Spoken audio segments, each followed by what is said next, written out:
Well, howdy there, Internet people. It's Bo again. So, today we are going to talk about what has happened in Ukraine over the last few days. Ukrainian forces have launched a counteroffensive, and by any metric, it has been wildly successful. So successful, I would be willing to say that when the planners were in the room giving their best case, worst case projections, what they have taken thus far exceeds their best case projections. It has been wildly successful. People are asking how it happened. Good planning and execution on the Ukrainian side, a lot of command and communication failures on the Russian side, and then logistical issues dealing with not having, or it doesn't, at least it doesn't appear, that they had planned locations to regroup if things went wrong, because as they hastily withdrew, they blew past areas that were relatively easy to defend and didn't even make the attempt. So my guess is that either through arrogance or ignorance, they didn't have those positions prepared, and the troops didn't know that they could turn and make a stand there. All of that combined with a little bit of luck. The disorganization and disarray that has been seen in Russian troops on the battlefield has been echoed in Moscow.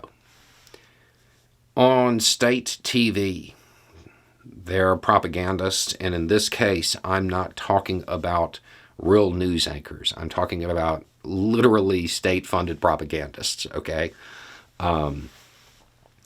They were correcting each other on air. They were suggesting to, oh, don't say that, wait for the Ministry of Defense.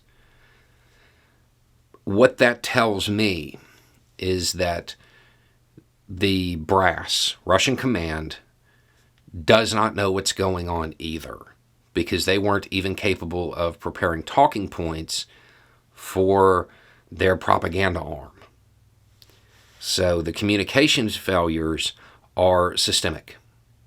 They're throughout the military, and that does not bode well for the future for the Russian side. So that's what's going on. This is a huge operational win for the Ukrainian side. Massive. It will alter the course of the war. There's no doubt about that. Okay, so this is what most people watching this channel, this is what you see as the good news. Now let's get to a little bit of recap of something we've talked about. The war's over, politically. International poker game view of the war, it's over. Putin lost. But that doesn't mean anything as far as the military aspect of it. The fighting can go on and on.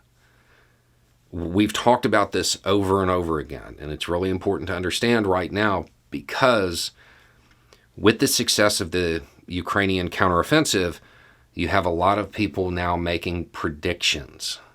Stuff like the troops will be home by Christmas. That kind of stuff. Don't do that.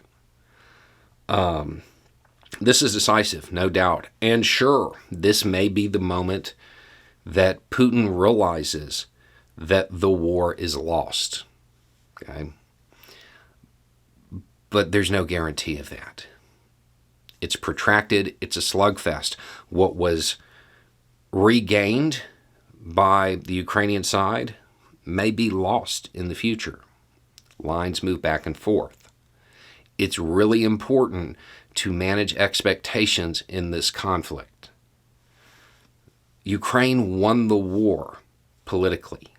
The second other countries were like, hey, I want to join NATO. Russia lost. Putin lost. There's no way to come back from that.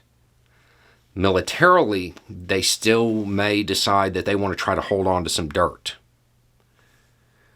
Ukraine has the ability to defeat Russia militarily as well. They have that. But one thing they need is Western support for that to occur. They need supplies. They need equipment. They need some training. That's what they need.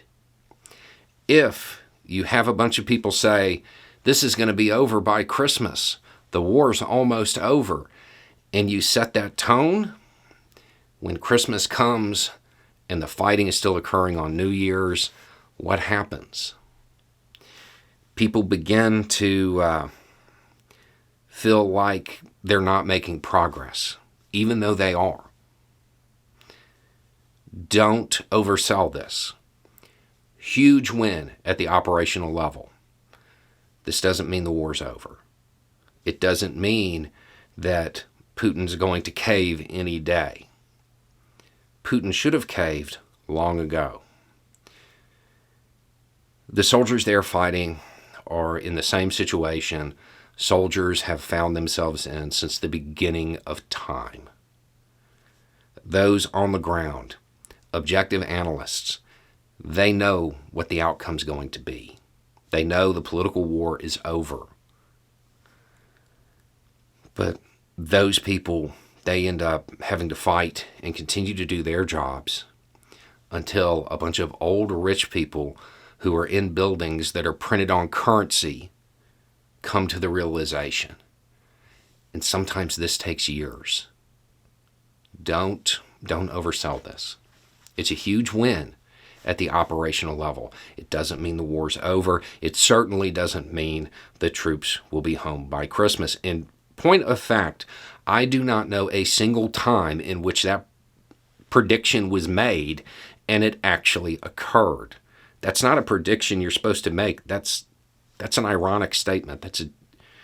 That's normally said with sarcasm. Is it possible that this is the moment? Sure.